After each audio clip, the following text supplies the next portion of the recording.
चुकी है। अध्यक्ष की बात सुने, कटारिया जी गलत परंपरा डाल रहे हैं आप, ये अंकित नहीं होगा। माननीय सदस्य, ये दुर्भाग्यपूर्ण है, ये दुर्भाग्यपूर्ण है। लोकतंत्र में अपनी बात कहने का अधिकार सबको है, विपक्ष को अपनी बात कहने का अधिकार है, पर विपक्ष सदन की कार्रवाई को थोप नहीं सकता।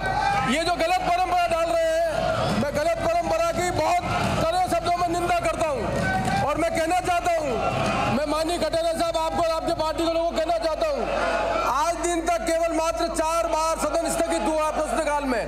प्रश्नकाल में कभी स्थगित नहीं होता है।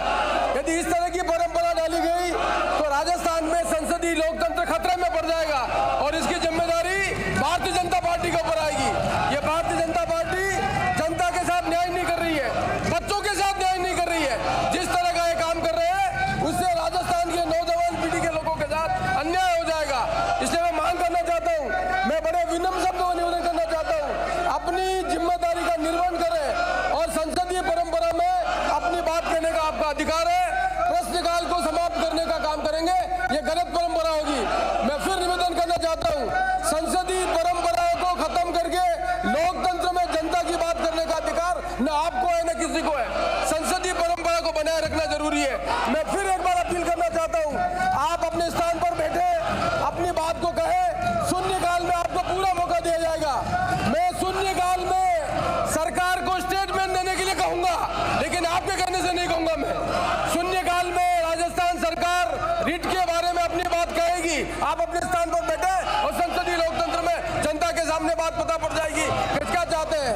आप जनता के साथ न्याय नहीं करना चाहते, छात्रों के साथ न्याय नहीं करना चाहते, आप समस्या का समाधान नहीं चाहते। ये गलत परंपरा है। मैं एक बार पुनः आपसे निवेदन करना चाहता हूँ, अपने प्रश्नकाल को चलने दीजिए, 0 और अपनी बात कहिए। मैं फिर आपसे कहना चाहता हूँ, श्री शंकर सिंह रावत, श्रीमती चंद्रकांता मेघवाल, श्री हरिश्चंद्र मीणा। सर, प्रश्न संख्या E44। अध्यक्ष महोदय, प्रश्न का भाग खंड 1। जी हाँ, ये सही है कि नगर पालिका देवली के मास्टर प्लान 2003-2023 में शामिल टोंक जिले के राजस्व ग्राम देवली, अंबापुरा, माधोपुरा एवं भीलवाड़ा जिले के कुचलवाड़ा कला एवं ऊंचा को नगर पालिका देवली क्षेत्र में सम्मिलित नहीं किया गया है। उक्त राजस्व गांवों को नगर पालिका देवली क्षेत्र में शामिल किए जाने हेतु नगर पालिका मंडल की बैठक 9/12/21 को में प्रस्ताव पारित किया जाकर के उक्त प्रस्ताव 18/1/22 को विभाग को प्राप्त हुआ है। निर्धारित मापदंडों के अनुसार परीक्षण कराकर इन गांवों को सम्मिलित कराने पर विचार किया जाएगा। खंड 2, इस बिंदु का उत्तर बिंदु संख्या 1 में निहित है। मैं ये भी सर, स्पीकर महोदय, मेरा सप्लीमेंट्री है सर। मैं अनुरोध करना चाहता हूं मंत्री महोदय से कि इसकी समय सीमा तय कर दे ताकि देवली की जनता को अतिशीघ्र इसका लाभ मिले और हमारे शहर का विकास हो सके।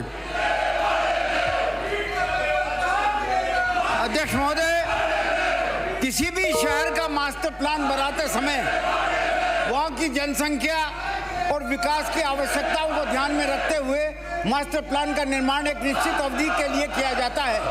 मोटे तौर पर जो देवली गांव, गावड़ी का जो है अंबापुरा, और तीसरा ये जो आपका अंबापुरा और पनवाड़ का माधो सिंहपुरा, ये तीनों टोंक जिले के गांव हैं। तो इनको तो देने में कोई आपत्ति नहीं है। अगर कलेक्टर की अनुशंसा आ जाती है तो निश्चित तौर पर इनको तो तीनों गांव को हम नगर पालिका देवली में शामिल करने के लिए तैयार तो विचार किया जा सकता है। इसके अलावा भीलवाड़ा का जो गांव है जहाजपुर तहसील का, कुचलवाड़ा और ऊंचा, उसके लिए तो प्रोसीजर ये है कि एक जिला का कलेक्टर दूसरे जिले के कलेक्टर को लिखेगा और लिखने के बाद में वो उसका नाम, सीमा का निर्धारण, नक्शा और संपूर्ण जानकारी दूसरे कलेक्टर को भेजेगा। अगर वो कलेक्टर अभिशंसा करता है तो वो मामला फिर राजस्व विभाग में जाएगा, सचिवालय में जाएगा। सचिवालय में आर्थिक और भौगोलिक दृष्टि से उसका परीक्षण करके वो स्वायत्त शासन विभाग को भेज देगा। तो निश्चित तौर पर ये दोनों गांव भी जो है वो नगरपालिका देवली में शामिल किए जा सकते हैं। मैं समझता हूं कि इसमें आप जैसी डिमांड कर रहे थे उससे भी ज़्यादा मैंने संतुष्ट करने का आपको प्रयत्न किया है। धन्यवाद सर।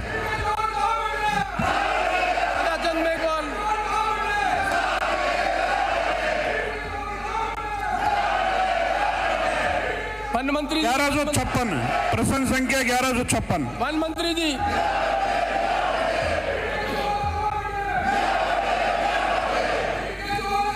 अध्यक्ष, खंड 1 राष्ट्रीय बाघ संरक्षण प्राधिकरण NTCA वन एवं जलवायु परिवर्तन मंत्रालय भारत सरकार नई दिल्ली द्वारा वन्यजीव सुरक्षा अधिनियम 1972 की धारा 38 के प्रावधानांतर्गत दिनांक 5/7/2021 को रामगढ़ विस्तारी वन्यजीव अभ्यारण्य व निकटवर्ती क्षेत्रों को टाइगर रिजर्व बनाए जाने की सैद्धांतिक स्वीकृति प्रदान की गई है।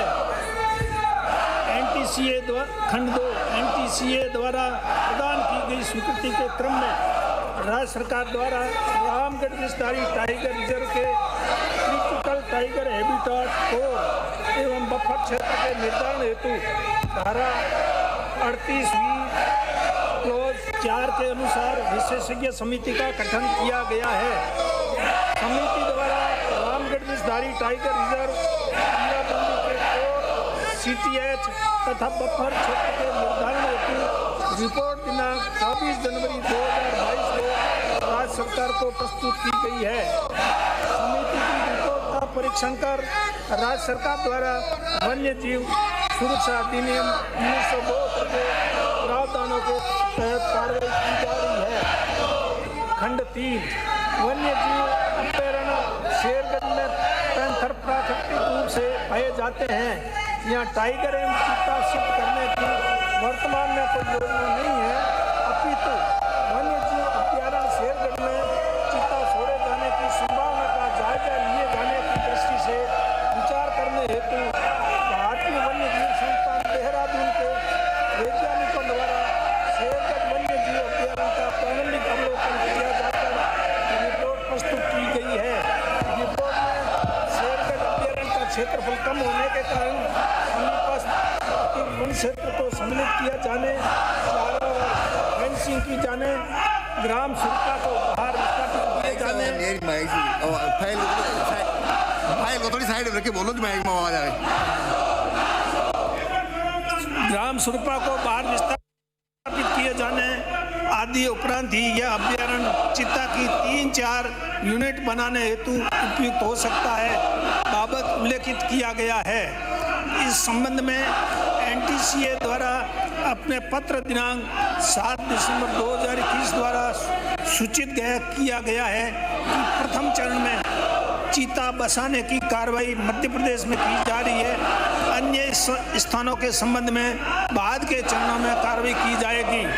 खंड 4 बारा के शेरगढ़ अभ्यारण्य का प्रशासनिक नियंत्रण कोटा से हटाकर बारा में करने के संबंध में माननीय विधायक बारा अटरू श्री पानाचंद जी मेघवाल से उनका पत्र दिनांक 31 मार्च 2021 प्राप्त हुआ, जिस पर अतिरिक्त प्रधान मुख्य वन संरक्षक और मुख्य वन्य जीव प्रतिपालक की राय ली गई। अतिरिक्त प्रधान मुख्य वन संरक्षक एवं मुख्य वन्य जीव प्रतिपालक की राय अनुसार शेरगढ़ अभ्यारण्य का प्रबंधन एवं प्रशासनिक नियंत्रण वन्य जीव मंडल कोटा में रखा जाना उचित है, जिससे अभ्यारण्य में वन्य जीवों एवं उनके हैबिटेट का प्रबंधन, रेस्क्यू कार्य आदि सुचारू रूप से हो पाएगा। अन्य अध्यक्ष महोदय, बारा के वन अभ्यारण्य में वन विभाग की ओर से 4 दीवारी करने का विचार रखते हैं या नहीं? दूसरा, क्या जंगली जानवरों के फसल को नष्ट करने पर मुआवजा देने का विचार रखते हैं?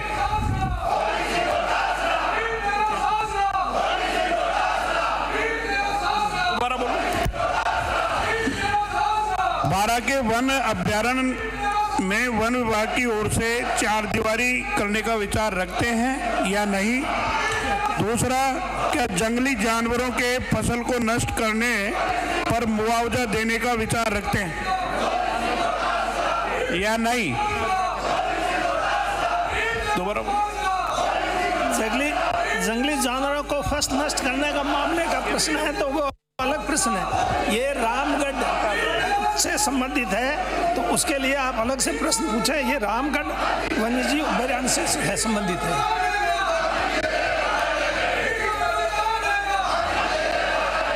अध्यक्ष महोदय, मैं जानना चाहूँगा माननीय मंत्री महोदय से, प्रदेश में जहाँ जहाँ पर भी बाघों को बसाए जाने की बात चल रही है, कुंभलगढ़ में भी चल रही है, तो इससे पूर्व क्या क्या तैयारी की गई, कहाँ ग्रासलैंड डेवलपमेंट किया गया और प्रे बेस के लिए क्या व्यवस्था की गई, ये जानना चाहता हूँ मंत्री महोदय से।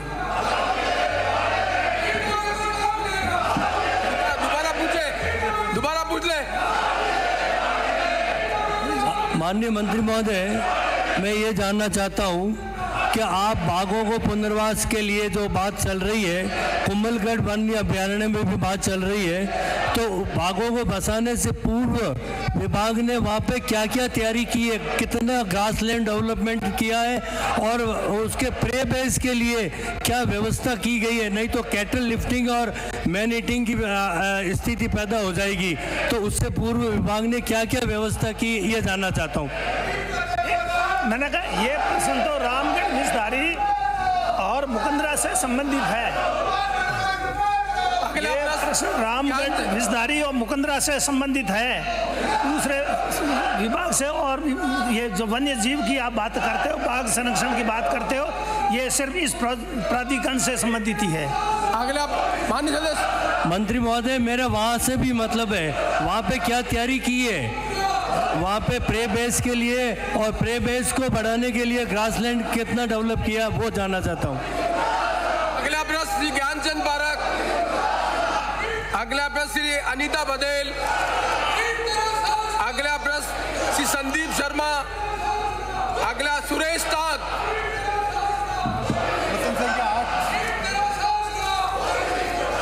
माननीय मंत्री जी। प्रश्न संख्या 8। जी हाँ, निगम के सीमित संसाधनों एवं कोरोना महामारी के कारण निगम वाहनों को पर्याप्त यात्रा भार नहीं मिलने से पूर्व में संचालित विधानसभा क्षेत्र किशनगढ़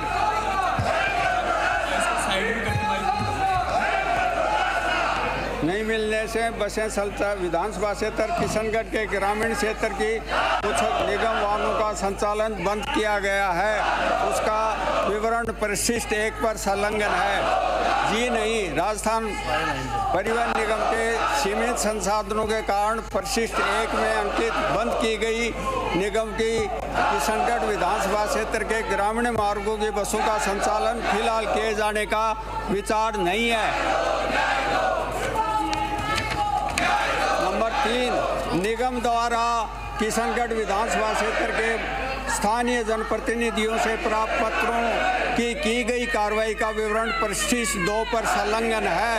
पूर्व में बंद की गई बसों में से जनप्रतिनिधियों की मांग पर विधानसभा क्षेत्र किशनगढ़ के ग्रामीण मार्गों की जिन बसों के संचालित किया गया है, विवरण परिशिष्ट 3 पर है। अध्यक्ष महोदय, मैं मंत्री जी से अपने उत्तर के परिशिष्ट 1 में बताया आपने किशनगढ़ के ग्रामीण क्षेत्रों में 50 बसों का संचालन बंद किया गया है। आप खुद समझ सकते हैं, एक छोटे से क्षेत्र में अगर 50 बसें ग्रामीण परिवहन की बंद हो जाएगी तो क्या स्थिति होगी। आज की स्थिति में सरकार बहुत अच्छा काम कर रही है, लेकिन अगर ग्रामों में जाते हैं तो सबसे बड़ी अगर दुविधा ग्रामीण को है तो वो है रोडवेज बस का संचालन। अभी कोविड को लेकर 50 बसें बंद हुई है, उसमें से मुश्किल से आपके प्रयासों से 10 बसें चालू हुई है। ये बहुत बड़ी विकट स्थिति है। मैं आपसे जानना चाहूँगा, क्या ये जो 40 बसें बंद हुई है एक छोटी सी विधानसभा में, क्या ये वापस चालू होगी या नहीं होगी?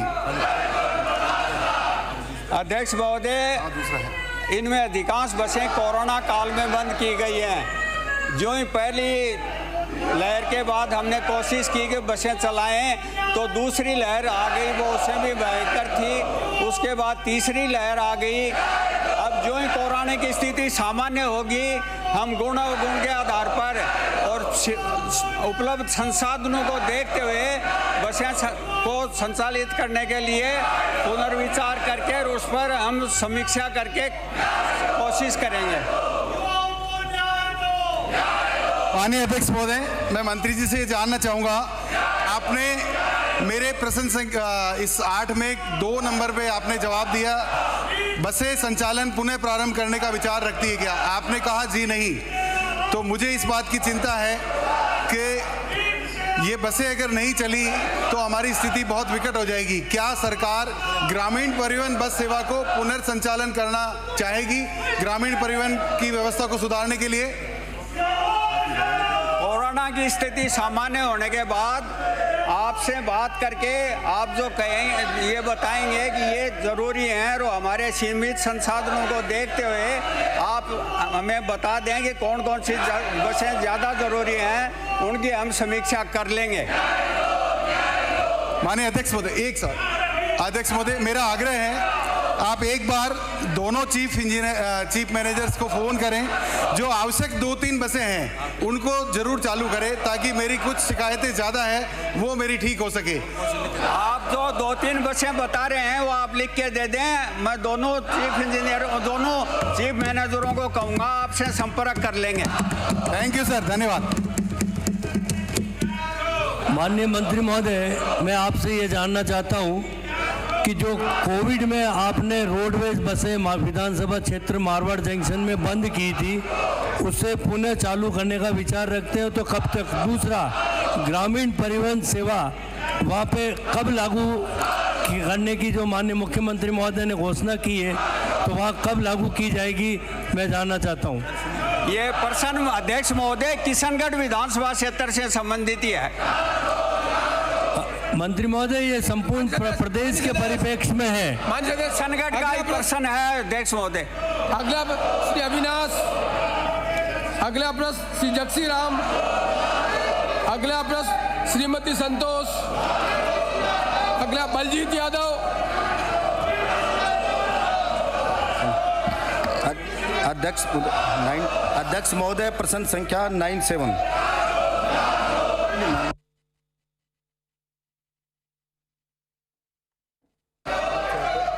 58।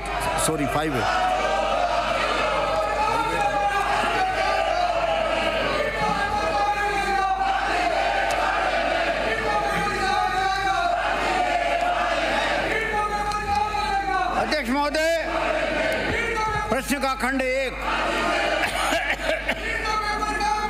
प्रदेश में विगत 3 वर्षों में पेपर आउट लीक के कुल 8 प्रकरण दर्ज हुए हैं, जिनका थानेवार विवरण परिशिष्ट ऐप पर संलग्न है। खंड 2, गत 3 वर्षों में दर्ज कुल 8 प्रकरणों में 85 व्यक्तियों की गिरफ्तारी हुई है। 4 प्रकरणों में चालान पेश किया जा चुका है, 1 प्रकरण में चालान न्यायालय में पेश किया जाना शेष है और 3 प्रकरणों में अनुसंधान जारी है। विवरण परिशिष्ट ऐप पर संलग्न है। खंड 3, जी हाँ, राज्य में होने वाली परीक्षाओं में अनियमितताओं को रोकने के लिए सख्त कानून बनाने का मामला प्रक्रियाधीन है। मैं आपके माध्यम से माननीय मंत्री महोदय से ये जानना चाहता हूँ, क्या सरकार इस बात को जानती है कि व्यक्ति के जीवन में सबसे ज़्यादा पीड़ादायक स्थिति कोई होती है तो वो होती है उसके सपनों का खून हो जाना और उसकी उम्मीद का टूट जाना। मैं जानना चाहता हूं, जब एक व्यक्ति का खून करने पे सजाए मौत का प्रावधान है, उस आदमी को फांसी तक की सजा दी जाती है, तो क्या सरकार लाखों बेरोजगारों के सपनों का खून करने वाले पेपर लुटेरों के बारे में ऐसी कोई कड़ी सजा का प्रावधान करना चाहती है, हाँ या ना? और अगर हाँ तो क्या करना चाहती है, कब तक इस बारे में कोई बिल लाना चाहती है, कानून बनाना चाहती है, जानना चाहता हूं। अध्यक्ष महोदय, जहाँ तक सवाल इस बात का है कि इस मामले को रोकने के लिए वो प्रयास किए जाने चाहिए या विधि में कोई परिवर्तन किया जाना चाहिए, तो उसके लिए बिल तैयार किया जा रहा है जिसमें कड़े प्रावधान किए गए हैं ताकि इस प्रकार की हरकतें, इस प्रकार की अनियमितताएं आगे से जाके ना हो। लेकिन रीट पर हल्ला करने वालों को मैं बताना चाहता हूं कि रीट के पेपर 2 बार आउट हुए, 2016 में और 2018 में, लेकिन वो जांच इन्होंने एसओजी को नहीं दी। सीबीआई की बात करते हैं, एसओजी को भी जांच नहीं दी, थाने वाले जांच कर रहे हैं। इनके वक्त में 8, 7, 5 बार जो है पेपर लीक हुए, 5 बार में से रीट का पेपर खास तौर पर 2 बार आउट हुआ, 2016 में हुआ और 2018 में हुआ, लेकिन वो थानों पे जाके जांच दे दी। और आज जो है कहते हैं कि साहब सीबीआई से इंक्वायरी करवाओ। अरे एसओजी तक को तो जांच दीजिए भाई, शर्म आनी चाहिए। जहाँ तक सवाल आपका है, मैं निश्चित तौर पर जो है आप ये जो है अगला जो विधेयक तैयार हो रहा है उसको जो है इसी विधानसभा में पेश किया जाएगा और उसको पास किया जाएगा जिसमें कड़े प्रावधान होंगे। अध्यक्ष महोदय, मैं आपके माध्यम से मंत्री जी से ये भी जानना चाहता हूं कि पिछली सरकार में जो पेपर लूट के प्रकरण हुए थे, क्या उन प्रकरणों में कोई सीबीआई की जांच करवाई गई थी या नहीं करवाई गई थी, ये मैं जानना चाहता हूं। पिछली सरकार में जहां पर भी जितने भी पेपर आउट हुए, मैं निवेदन करना चाहता हूं अध्यक्ष महोदय कि 2014 में आरएस का पेपर आउट हुआ, 2014 में ही आरजेएस का पेपर आउट हुआ, 2013 में एलडीसी का पेपर आउट हुआ, और 2007 परीक्षाएं यूनिवर्सिटी की 2017 में आउट हुई। जेल प्रेरी का पेपर 2018 में आउट हुआ, लेकिन एक भी प्रकरण एसओजी को छोड़ करके वो जो है सीबीआई में देने का प्रश्न नहीं होता। एक भी बार इन्होंने कभी सीबीआई को जो है ये पेश नहीं किया गया। जो पीछे के केस पिछली सरकार में जिनकी जांच नहीं हुई गई और जिससे स्टूडेंट असंतुष्ट हैं कि उनमें रफा दफा कर दिया गया, और उसी का कारण ये रहा कि वापस जो पेपर लुटेरे थे, जो मुलजिम थे, उन्होंने फिर अंजाम दिया उस घटना को, क्योंकि उनको सजा नहीं मिली और बहुत से लोग बच गए। तो क्या सरकार दोबारा से कोई ऐसा प्रावधान है कि 14 से लेकर के जो 18 के बीच में प्रकरण दर्ज हुए, क्या उनकी पुनः जांच कर सकती है सरकार, या उन प्रकरणों को सीबीआई की जांच के लिए दे सकती है ताकि उनकी जांच हो सके पीछे वालों को? क्या मैं ये जानना चाहता हूं। अगर नहीं तो फिर ये दोहरा चरित्र क्यों है कि अपनी सरकार में उनको दबाया जाएगा और दूसरी सरकार होगी तो थोथी नेतागिरी की जाएगी? ये दोहरा चरित्र क्यों है, ये मैं जानना चाहता हूं। और अगर है सरकार की मंशा साहब, तो पिछले जो प्रकरण दर्ज है उनकी भी पुनः जांच की जाए और दूध का दूध, पानी का पानी होना चाहिए, ये मैं मांग करता हूं। अध्यक्ष महोदय, मैं निवेदन करना चाहता हूं कि पहला जो पेपर लीक आउट हुआ 2000, उसमें सिर्फ कुल मिलाकर के 10 आदमियों की गिरफ्तारी हुई, दूसरे में सिर्फ 1 आदमी की गिरफ्तारी हुई, तीसरे में 11 आदमियों की गिरफ्तारी हुई, चौथे में 12 आदमियों की गिरफ्तारी हुई, पांचों में भी 12 आदमियों की गिरफ्तारी हुई। लेकिन अभी इस रीट के मामले में 38 से भी ज्यादा आदमी गिरफ्तार किए जा चुके हैं। जहां तक सवाल इस बात का है कि आपने जो माननीय सदस्य ने जो संदेह व्यक्त किया है कि प्रॉपर जांच न होने के कारण ही उन लोगों की हिम्मत बढ़ी और बढ़ने के बाद ही वो ये जो रीट का जो प्रकरण चल रहा है, इसमें जो है वो लोग शामिल होकर के पेपर आउट किया, निश्चित तौर पर ये संदेह सही है। अब जो जिस तरीके की तैयारी सरकार के द्वारा की जा रही है कि कोई बिल लाया जाए, वो तो बिल में कड़े प्रावधान डाले गए हैं ताकि निश्चित तौर पर इस पर रोक लगने की संभावना रहेगी।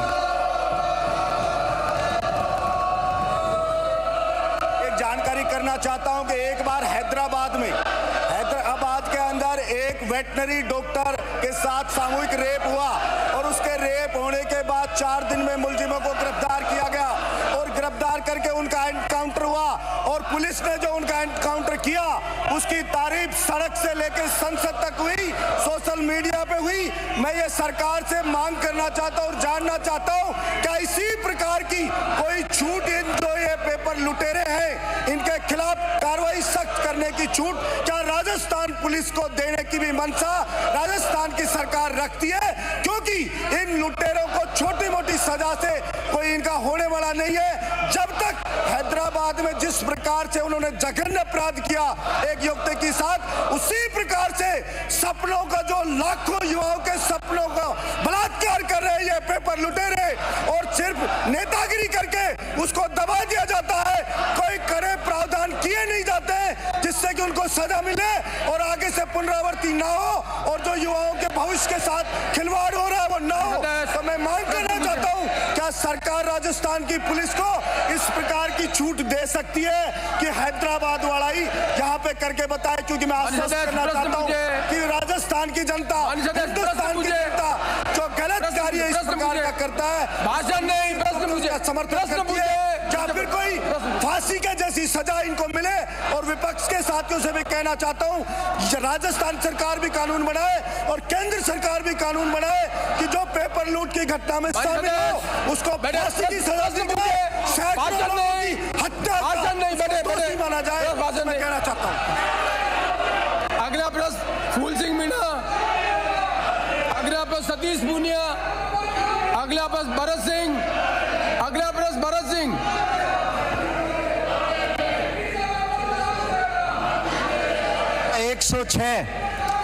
माननीय वन मंत्री जी, प्रश्न संख्या 106। धारीवाल साहब, धारीवाल साहब, वन मंत्री का प्रश्न आता नहीं है।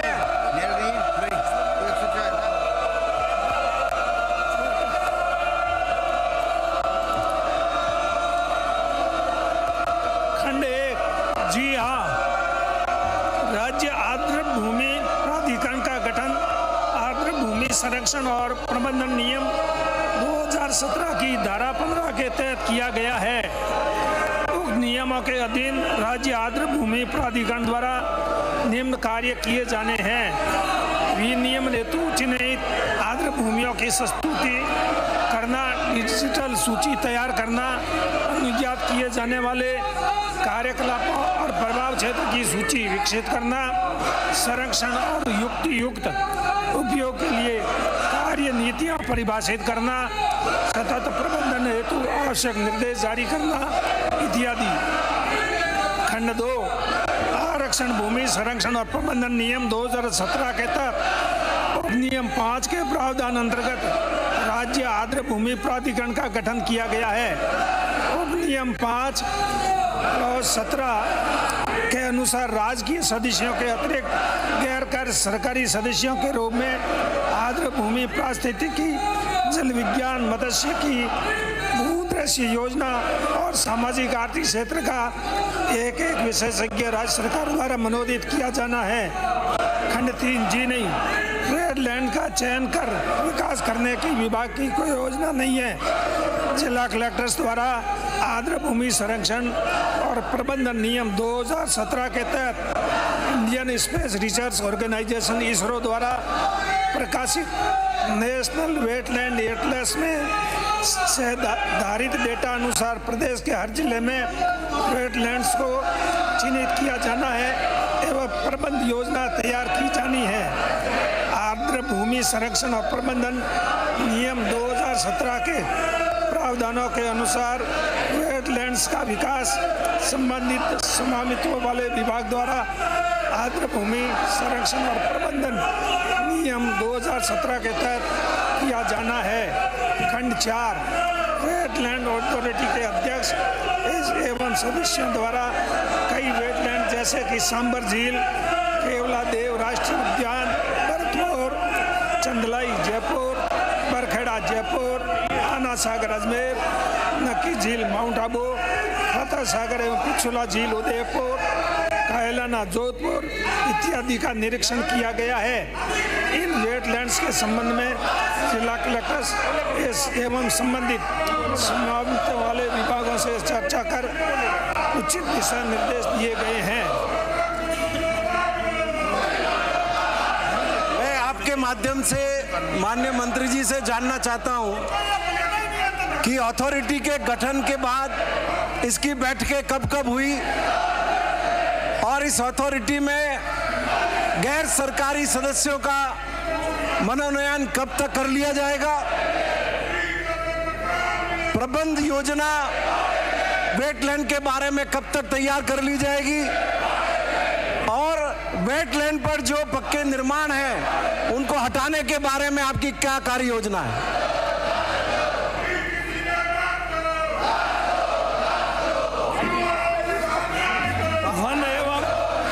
पर्यावरण एवं जलवायु परिवर्तन विभाग मंत्रालय भारत सरकार की अधिसूचना दिनांक 26/9/17 के प्रावधानों के तहत 27/11/19 को प्रदेश में राज्य आर्द्र भूमि प्राधिकरण का गठन किया गया है। अथॉरिटी के तहत जो सदस्य नॉमिन करने गैर सरकारी सदस्य उनका अभी तक नॉमिनेशन नहीं किया गया है और ये जल्दी मुख्यमंत्री जी के स्तर से इनका नॉमिनेशन किया जाना है। प्रस्ताव मुख्यमंत्री जी को भेज दिए हैं, जल्दी उनका नॉमिनेशन हो जाएगा। मैंने पूछा है कि ये आपने कहा है कि प्रबंध योजना तैयार की जाती है, तो प्रबंध योजना कब तक तैयार कर ली जाएगी और वेटलैंड पर जो पक्के निर्माण हैं उनको कब तक हटाया जाएगा। जो वेटलैंड है उसका चिन्हीकरण कर लिया गया, कलेक्टर से उसके द्वारा रिपोर्ट मंगा ली गई है।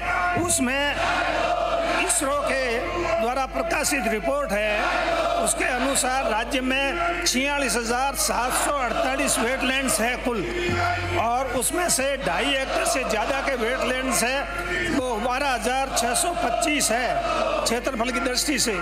तो इस प्रकार जहाँ भी कहीं अगर वेटलैंड्स पे कोई अतिक्रमण है पहले से तो कलेक्टर्स को इसके लिए निर्देश देंगे। वैसे जिस विभाग का अलग अलग जो भी स्वामित्व है वो विभाग ही इसकी कार्य योजना करेगा। ये विभाग तो सिर्फ मॉनिटरिंग का काम करेगा, जो उस पर काम करना वेटलैंड्स पे वो वहाँ की जिला स्तर की जो है कलेक्टर्स वो करेंगे। ये अथॉरिटी के गठन के बाद किस किस विभाग ने वेटलैंड पर से अतिक्रमण हटाए हैं, पक्के निर्माण हटाए हैं अथॉरिटी के गठन के बाद? अथॉरिटी के गठन के बाद में कलेक्टर से वेटलैंड्स के बारे में सूचना मंगाएगी, जिसके तहत अभी मैंने आपको बताया इतने वेटलैंड्स है कुल और 2.5 एकड़ से ज़्यादा के इतने, उससे कम के टोटल कितने वो मैंने आपको बताया 46,748 है।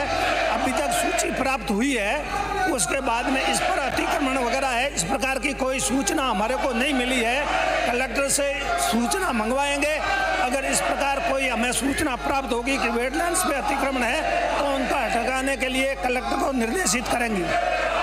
ये जो उदयपुर की पिछोला और फतेह सागर झील है, इस सदन में प्रतिपक्ष के नेता गुलाब चंद जी कटारिया 77 से आए हुए हैं, क्या राज्य सरकार वहां पर उनकी प्रतिमा लगाने का विचार रखती है क्या पिछोला और फतेह सागर में? ये प्रतिमा लगाने का प्रश्न है, ये अलग प्रश्न है, इसके मेरे में अभी जवाब नहीं दे सकता। अगला प्रश्न श्री गोपाल शर्मा, श्री गिरधारी लाल। प्रश्न नंबर 313 खंड 1 जी हाँ,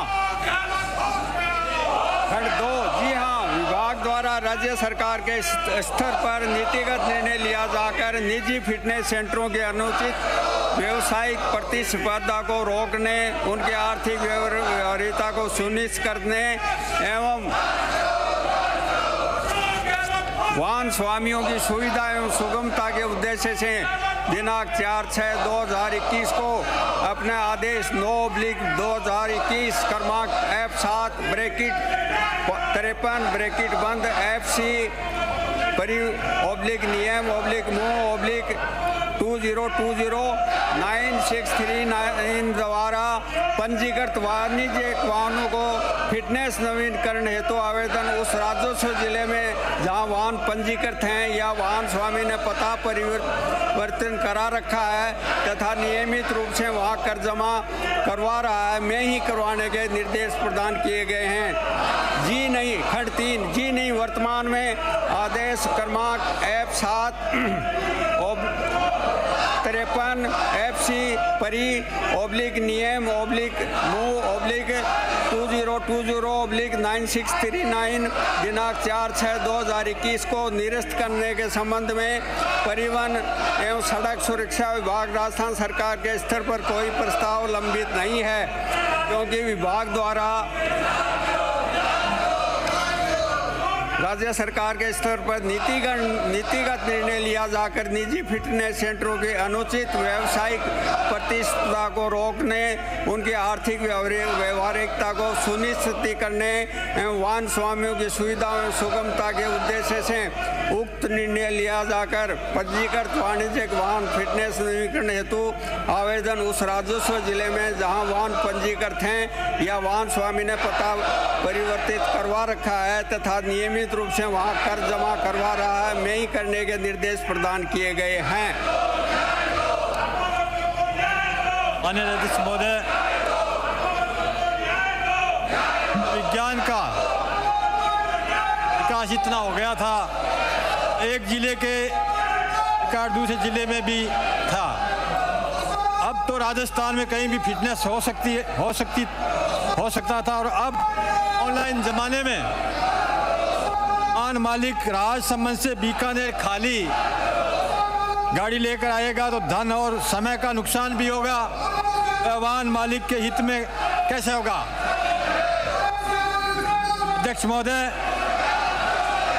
सरकार ये बताएं, अगर सरकार निजी फिटनेस सेंटर की प्रतिष्ठा को रोकने का विचार रखती है तो क्या ये नहीं हो सकता कि सरकार अपने राजस्व को बढ़ाने के लिए फिटनेस पुनः अपने ही डीटीओ सेंटर पर कराना शुरू करें। अध्यक्ष महोदय। अध्यक्ष महोदय, ये फिटनेस के 2011 में भी ये व्यवस्था थी फिटनेस के नियमों में कि उसी राजस्व जिले में फिटनेस करवाई जाए जहां वाहन पंजीकृत है। उसके बाद 2018 में इसमें परिवर्तन किया गया और ये व्यवस्था की गई कि कहीं भी करवा सकते हैं, पर उस नीति में कई खामियां मिली, इसलिए 4/6/2021 को सरकार ने नीतिगत निर्णय लेके ये व्यवस्था करी है कि फिटनेस उसी ज़िले में करवाया जाए जहां वाहन पंजीकृत है। इससे अच्छी मॉनिटरिंग हो सकेगी और जो बिना वाहन जाए दूसरे ज़िले के लोग दूसरी जगह करवा लेते थे